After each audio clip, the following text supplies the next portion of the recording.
Professore, è orgoglioso di questo ulteriore riconoscimento padovano? Sì, beh, questo chiude tutto, perché questo è il più di così non poteva andare. Sono molto contento per Padova, sono contento per la tradizione degli idraulici italiani, sono contento per tante cose, insomma. È un po' di più di un idraulico, mi permetta? Ma scherza, l'idraulico, io sono idraulico, la corporazione degli idraulici è la più antica corporazione del mondo, quella padovana. Il professor Dalla Fontana ride, ma è vero, abbiamo Padova, la prima cattedra idraulica al mondo, i primi del Settecento, Giovanni Poleni, quindi sono orgogliosamente un idraulico.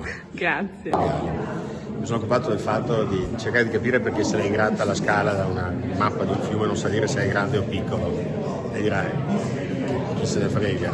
Invece questo è pieno di implicazioni, vuol dire che la natura fa sempre la stessa cosa anziché fare cose sempre diverse. Se voglio dico anche in termini più tecnici, un sistema dissipativo aperto con molti gradi di libertà, anziché fare sempre cose diverse, fa sempre la stessa cosa. Io mi sono occupato in particolare dell'universalità della forma delle reti fluviali e della loro funzione come corridoi ecologici. Mi sono occupato di malattie, di propagazione di biodiversità, di propagazione di invasione biologica. E per questo con molto buon gusto mi hanno dato il premio.